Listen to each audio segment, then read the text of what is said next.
Let me create a completely new story based on your request. The saying, "Blood is thicker than water," never felt more hollow than on that cold January morning. For 10 years, my adoptive family made it clear I would never truly belong. When my grandfather passed away, my cousins sat in the lawyer's office with arms firmly crossed, smirking, as they told me, "You are not real family anyway." They had no idea that in the next breath, the lawyer would announce I had inherited everything. Their faces turned ghostly white at the words $4.6 million to Damon. Life has a funny way of revealing people's true colors when money enters the picture. Before I tell you how this incredible story unfolded and what happened next, let me know where you are watching from. Drop a comment below and hit subscribe to join me for more stories about family betrayal and unexpected justice. Growing up as the adopted child in the prestigious Sullivan family of Boston was like living in a house with glass walls. I could see everything, but remained permanently separated from true belonging. My adoptive parents, Richard and Marion Sullivan, brought me into their home when I was 7, after my biological parents' close friends of theirs died in a car accident. The adoption was less an act of love and more a reluctant fulfillment of a promise made years earlier. From the beginning, the distinctions were subtle but unmistakable. While my adoptive brothers Andrew and Patrick received lavish birthday celebrations, mine was acknowledged with practical gifts and minimal fuss. Family vacations featured moments where I was conveniently excluded from certain activities left at the hotel with a babysitter, while everyone else enjoyed exclusive experiences. At family gatherings, relatives would introduce Andrew and Patrick as the Sullivan boys, while I was Damon, the boy they took in. My adoptive father, Richard, a corporate attorney with old money connections, maintained a polite but distant relationship with me. Our interactions were formal, like business meetings with agendas, rather than father-son moments. He ensured I received a good education and had my basic needs met, but emotional support was notably absent from our relationship. Marion, my adoptive mother, was more complicated. She had moments of genuine warmth, followed by long periods of indifference. When company visited, she would showcase her charity by highlighting how they had saved me from the foster system. Those performances of maternal concern vanished behind closed doors. My brothers never accepted me as one of them. Andrew, the older by 3 years, treated my presence as an unwelcome intrusion. Patrick, just 1 year my senior, followed his brother's lead, ensuring I understood the hierarchy. They were Sullivans by blood, while I was merely a Sullivan by paperwork. School became my refuge, a place where achievements were recognized based on merit rather than bloodlines. I threw myself into academics and track collecting honors and records that even the Sullivan name could not dismiss. Each report card and athletic medal became silent proof of my worth in a household where I felt perpetually on trial. The only true acceptance I found within the family came from my grandfather, Harold Sullivan. Unlike his son, Richard, grandfather Harold, saw past the absence of shared DNA. During mandatory Sunday dinners at his Beacon Hill townhouse, he would make a point to ask about my interests, my studies, and my aspirations. While the rest of the family discussed their exclusive clubs and connections, Harold would quietly engage me in conversations about books, ideas, and the wider world. "Family is more than blood, Damon," he told me once, while showing me his collection of rare first editions in his library. "It is about who stands beside you, when it matters who sees your value, without needing to be reminded." Those Sunday afternoons in his book-lined study became islands of belonging in the sea of my isolation. While Richard discussed business with associates on the terrace and Marion gossiped with her friends in the parlor, Harold would share stories of his own humble beginnings, his philosophy about wealth, and his disappointment with how money had shaped his son's values. "I started with nothing but determination," he explained during one of our conversations. "The wealth came later, but the character had to come first. Some people forget that order and think money creates worth rather than the other way around." When I turned 18 and graduated high school with honors and a full scholarship to Columbia University, the fault lines in the family became canyons. Andrew and Patrick had both attended Harvard like their father, their mediocre academic records overlooked due to legacy admissions and substantial donations. My decision to attend Columbia earned through merit alone was viewed as a rejection of family tradition. "You could have at least applied to Harvard," Richard remarked coldly at my graduation dinner. "We would have made the necessary calls." "I wanted to earn my spot," I replied simply. Marian pursed her lips. "There you go again with that middle-class thinking. When will you understand that in our world, influence matters more than test scores?" During my undergraduate years, my visits to the Sullivan home became increasingly strained. Each holiday break featured uncomfortable silences and thinly veiled comparisons between my public university experience and the supposedly superior Ivy League education of my brothers. Only my visits with Grandfather Harold remained meaningful. He followed my academic progress with genuine interest, often sending thoughtful books related to my studies, along with encouraging notes. After graduating with highest honors in business and economics, I faced another family fracture when I declined Richard's arranged position at his firm in favor of a merit-based opportunity with an innovative finance company in New York. The starting salary was modest, but the potential for growth based on performance appealed to the work ethic Grandfather Harold had encouraged. "You are turning down a guaranteed partnership track," Richard said, bewildered by my choice. "Do you understand what people would give for the opportunity you are rejecting? I want to build something on my own terms," I explained. Patrick sneered. "Always thinking you are better than family traditions."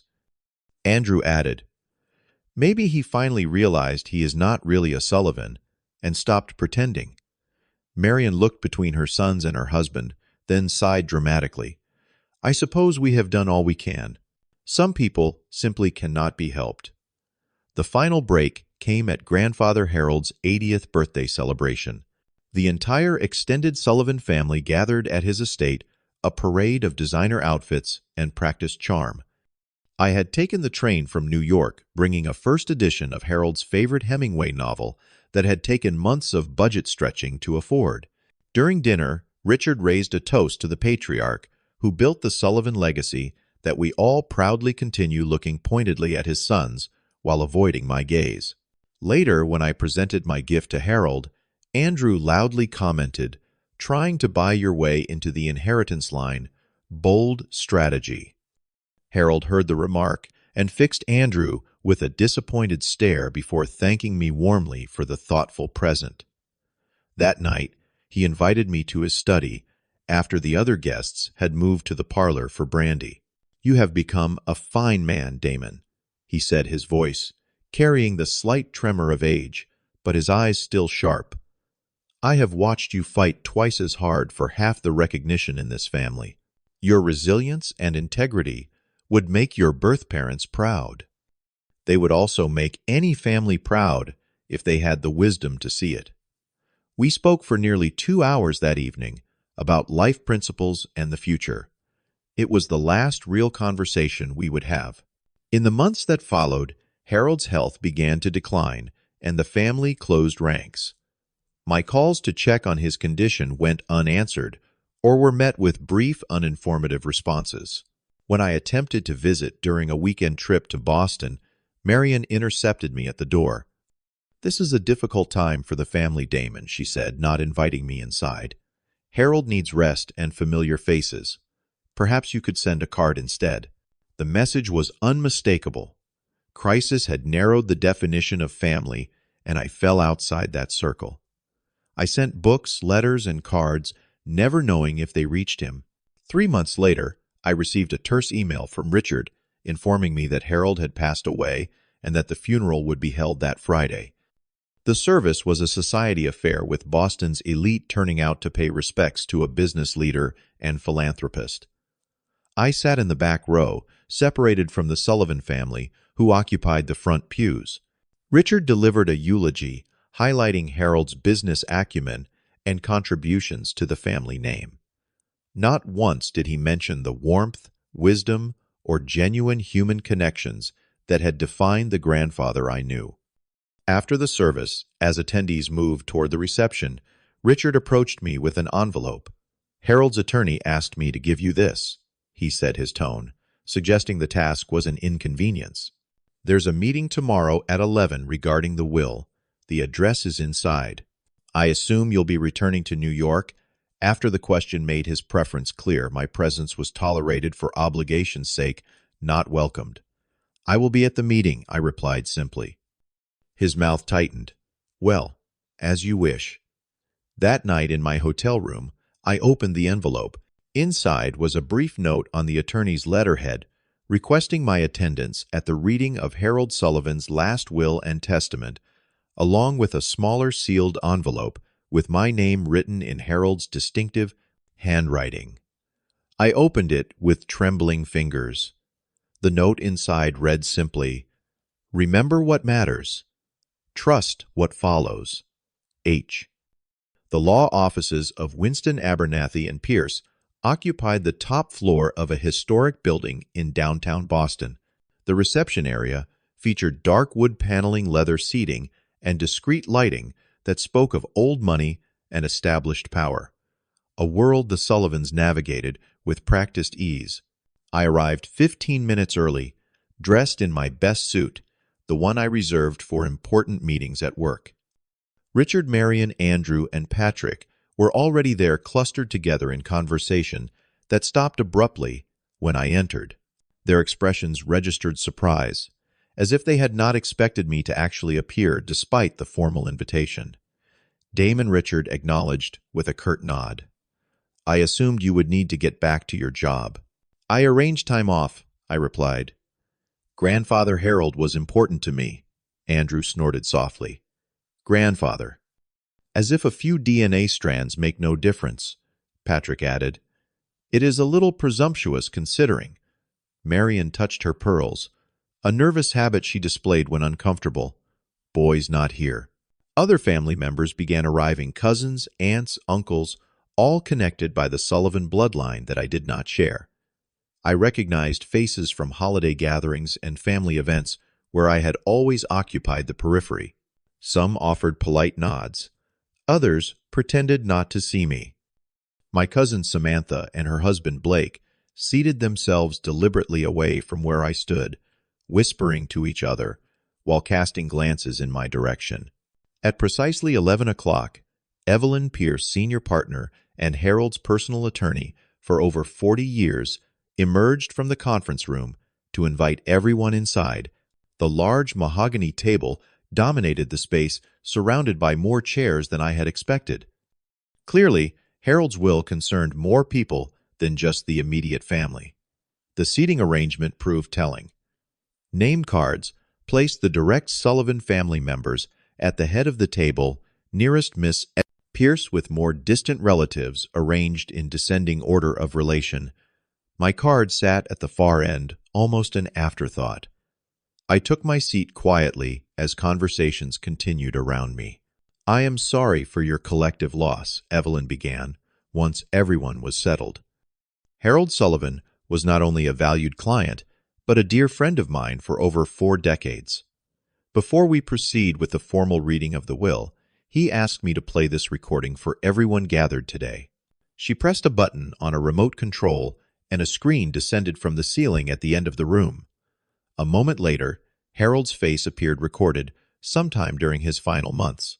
Despite his evident physical decline, his eyes retained the sharp intelligence I remembered.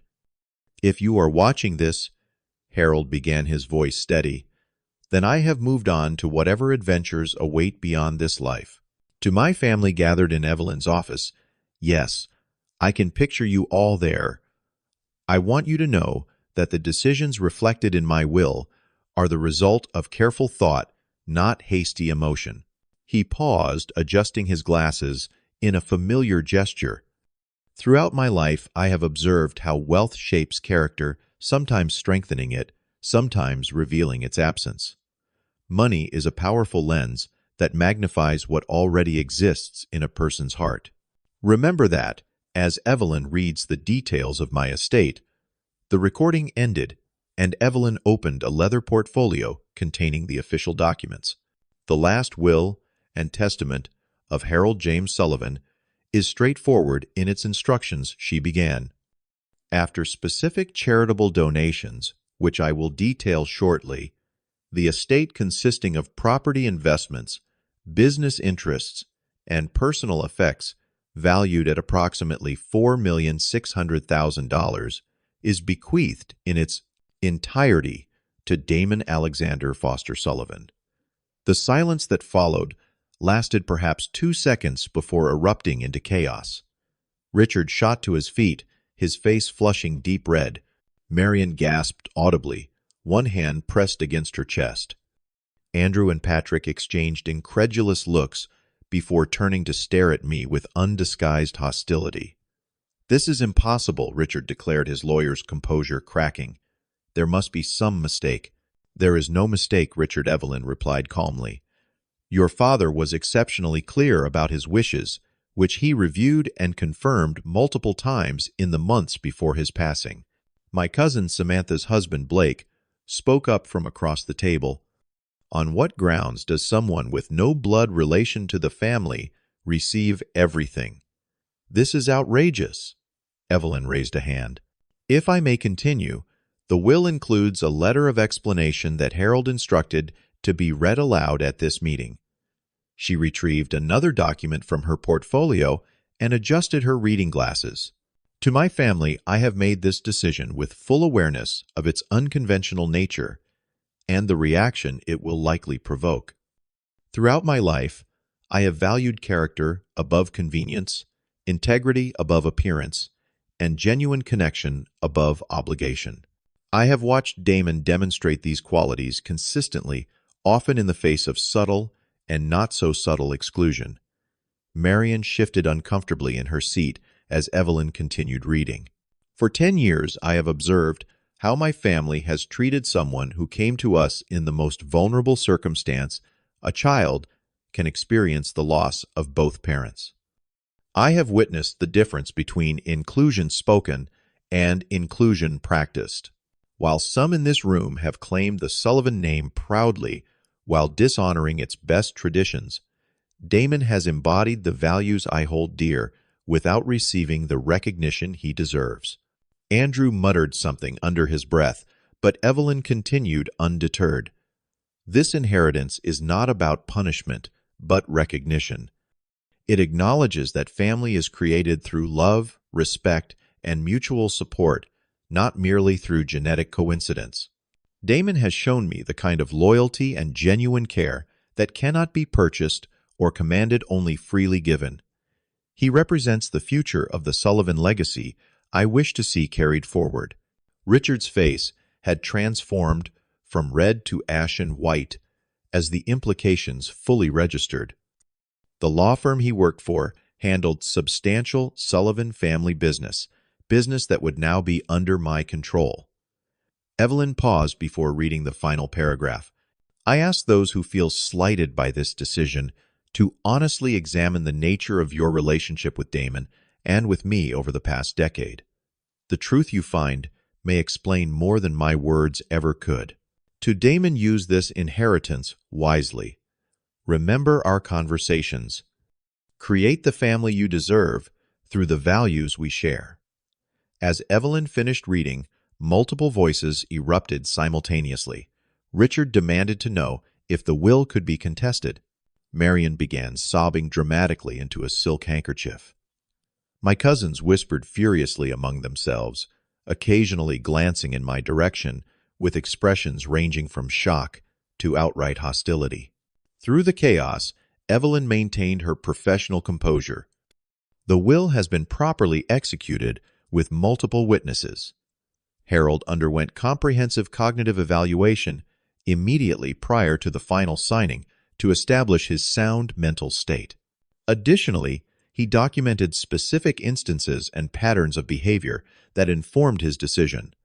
I must advise you that challenging this will would be extremely difficult and likely unsuccessful." Patrick turned to me, his face contorted with anger. You manipulated an old man. You played the devoted grandson while the rest of us had actual responsibilities and lives to manage.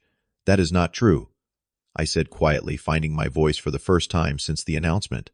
I never asked for anything. Of course you did not ask openly, Andrew sneered. You were smarter than that. You played the long game, making him feel special with your little conversations and book discussions. It was all leading to this moment. Marian dabbed at her eyes, her voice taking on the wounded tone she had perfected over years of social maneuvers. After everything we did for you, taking you in when no one else would, giving you our name, providing opportunities most orphaned children could only dream of. This is how you repay our generosity. The word generosity hung in the air, so at odds with my lived experience that I almost laughed despite the tension. Richard Ever, the strategic thinker, had moved beyond his initial shock and was now calculating his next moves. Damon, surely you understand. This arrangement makes no sense. Harold was clearly not thinking rationally toward the end. The reasonable approach would be for us to set aside this misguided document and arrange a fair distribution that acknowledges both your place in the family and the primacy of direct descendants. Dad, Andrew interjected, Why are we even negotiating? He is not entitled to anything. We should contest this immediately. The conversation continued around me as if I were not present, a familiar feeling from countless family gatherings. But something had shifted inside me. After years of seeking acceptance from people determined not to give it, Harold's final act had acknowledged what I had always known, but never fully embraced my worth, did not depend on their recognition. I will not be contesting this, Will, I stated firmly, cutting through the crosstalk. Grandfather Harold made his wishes clear, and I intend to honor them. Samantha, who had remained relatively quiet until now, fixed me with an icy stare. You are not family. You never were. No amount of money will change that fact. Her husband nodded in agreement.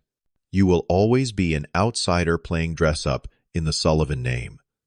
I met their gaze steadily. That is your perspective. It was not Harold's. Richard's face hardened as he realized persuasion would not work. This is not over, Damon. Not by a long shot. With that, he stood abruptly, signaling to Marian and my adoptive brothers that the meeting was finished as far as they were concerned. The other family members followed suit, filing out of the conference room with backward glances and whispered comments. As the door closed behind them, leaving only Evelyn and me in the suddenly quiet room, she removed her reading glasses and regarded me with a gentler expression than her professional demeanor had allowed previously.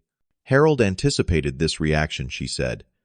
He wanted me to give you something privately after the others left. She reached into her briefcase and withdrew a small wooden box, intricately carved with a pattern I recognized from Harold's study. He also asked me to tell you that his door was always open to you when others were closed. Now his home is yours in truth as well as spirit. Inside the box was an antique pocket watch and a key I immediately recognized as belonging to Harold's Beacon Hill townhouse, the only place in the Sullivan world where I had ever truly felt welcome. The following weeks unfolded in a blur of legal formalities and stunning revelations. Evelyn guided me through the process of transferring assets, explaining details of investments, properties, and business interests that now bore my name. I discovered that Harold had been meticulously documenting his observations of family dynamics for years, keeping detailed records of how I was treated at family gatherings, noting who made an effort to include me and who deliberately excluded me. His journals, which Evelyn provided as part of my inheritance, revealed his growing disappointment with his son's family and his quiet admiration for how I had navigated the challenging environment with dignity. He started reconsidering his estate plan after your high school graduation, Evelyn explained during one of our meetings. The contrast between your achievement through merit and your brother's advancement through connections crystallized something he had been contemplating for some time. The Sullivan family's response evolved from initial shock to coordinated strategy.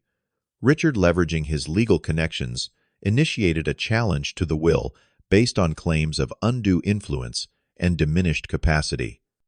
The preliminary hearing was scheduled for 6 weeks after the reading of the will, a legal maneuver designed to pressure me into negotiating a settlement rather than enduring a protracted and public family dispute. Meanwhile, relatives who had barely acknowledged my existence suddenly found reasons to contact me.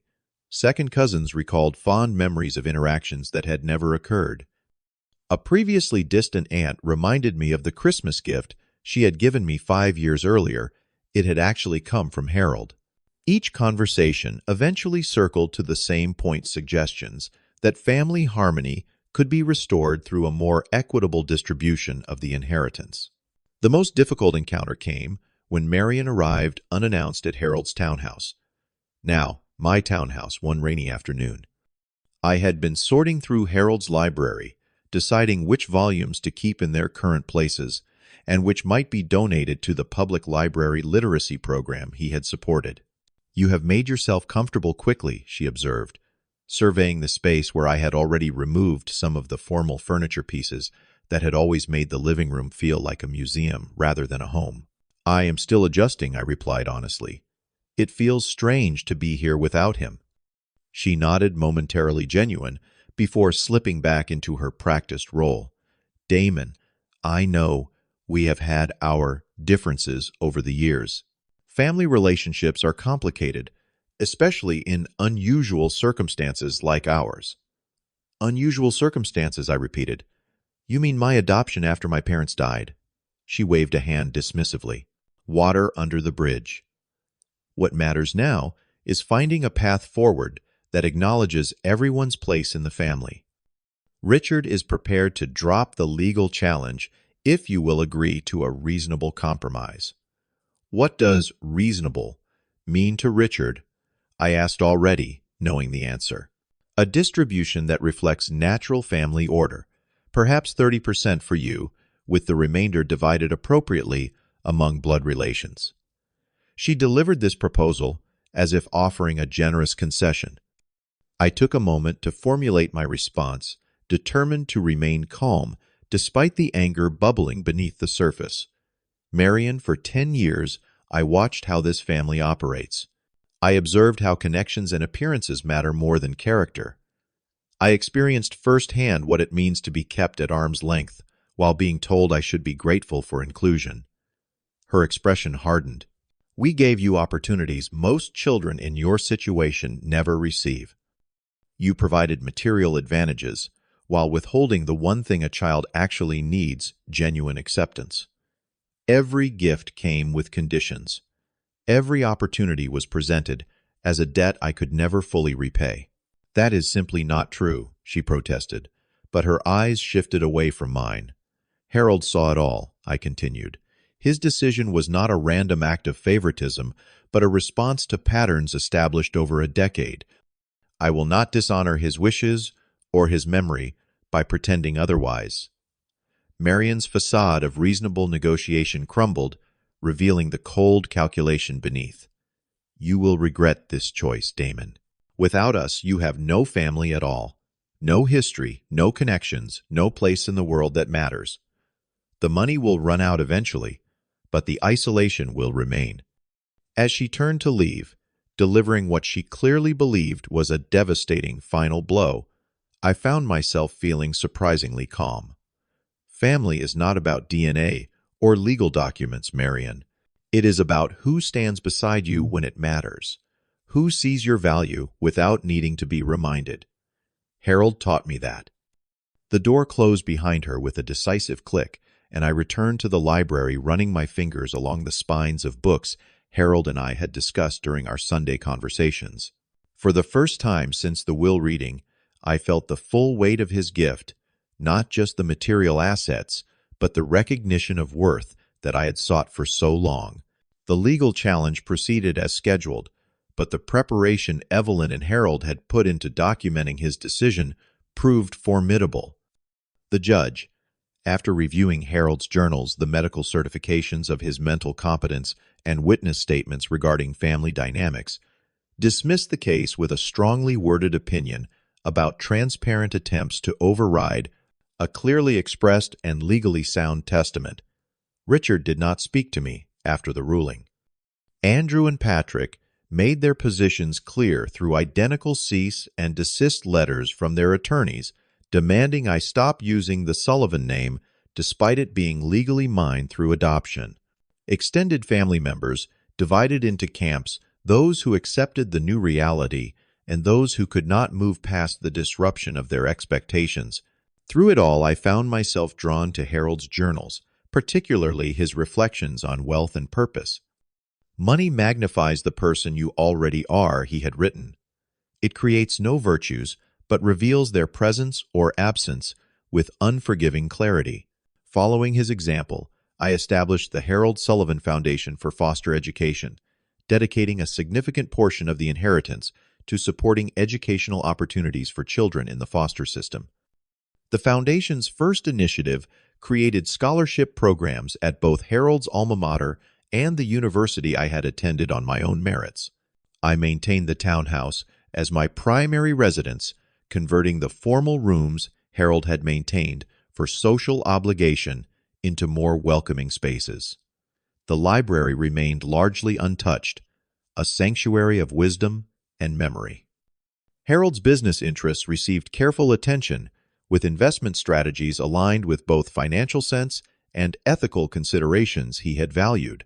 Most importantly, I began building connections based on genuine mutual respect rather than obligation or advantage. Without the pressure to earn acceptance from people determined not to give it, I found relationships developing naturally with colleagues, neighbors, and community members who appreciated authenticity over appearance. 3 years after Harold's passing, I received an invitation to Andrew's wedding, sent I suspected at the insistence of his fiancée rather than his own initiative. The carefully worded card addressed me as Mr. Damon Foster rather than using the Sullivan name, a small but telling detail. After consideration, I sent a polite decline and a generous gift to the charity they had registered with in lieu of presents. That same week, I had dinner with Evelyn Pierce, who had become something of a mentor as I navigated my new responsibilities. Over dessert, she shared something she had withheld until now. Harold asked me not to tell you this until you had found your footing, she began. He wanted you to establish yourself on your own terms first, without this knowledge influencing your decisions. She explained that Harold had known my biological parents far better than the family had ever realized. My father had been not merely an acquaintance, but Harold's protege many years earlier, showing the same promise and integrity that Harold had later recognized in me. When they died, and Richard and Marion adopted you, Harold made a promise to himself to watch over you from a distance, to ensure that the qualities he had admired in your father would have the chance to flourish in you as well. The revelation brought both clarity and a sense of completion to the circle Harold had drawn around our relationship. His guidance had never been random kindness, but purposeful cultivation of legacy that transcended bloodlines, a recognition of character that deserved nurturing regardless of family politics. Looking back now, 5 years after that fateful day in the attorney's office, I understand that Harold's true gift was not the financial inheritance, but the permission to define family on my own terms. The townhouse has become a gathering place for a diverse group of friends, colleagues, and foundation associates who share values rather than surnames. The Harold Sullivan Foundation has expanded its work to include mentorship programs and housing support for aging-out foster youth. Richard and Marion continue their social circuit in Boston, though, with noticeably less financial extravagance than before. Andrew works at our father's firm, still waiting for the partnership that family tradition once guaranteed. Patrick moved to California after a business venture funded by distant relatives failed to take root. We exchange formal holiday cards, but nothing more personal. My cousin Samantha surprisingly reached out last year after divorcing Blake. Our cautious reconnection over coffee revealed a woman trying to disentangle herself from family patterns she had accepted without question for too long. While not close, we maintain a cordial relationship that acknowledges our shared history without pretending the past never happened. The pocket watch Harold gave me sits on my desk, a daily reminder that legacy is built through consistent actions rather than grand gestures. The key to the townhouse hangs on a hook by the door, no longer a symbol of exclusive access, but of a home open to those who bring genuine goodwill. Perhaps the most profound lesson from this journey is that wealth, whether measured in dollars, connections, or social standing, ultimately reveals rather than determines who we are. My adoptive family's reaction to Harold's will exposed values that had been present all along, just as my response to unexpected fortune reflected priorities Harold had recognized long before I fully understood them myself. True family, I have learned, consists of those who value your presence rather than your utility, who see your worth as inherent rather than conditional. Harold knew this, and his final act ensured I would never forget it. Have you ever experienced a moment when someone recognized your true worth when others did not? Or have you been surprised by how money or opportunity revealed someone's real character? Share your story in the comments below. If this tale of finding authentic family beyond blood connections resonated with you, please like this video and subscribe to hear more stories about navigating life's unexpected turns. And if you know someone struggling with conditional acceptance or family expectations, share this video with them sometimes. Knowing we are not alone in these experiences is the greatest gift we can receive. Thank you for listening, and remember that true family is created through love and respect, not defined by documents or DNA.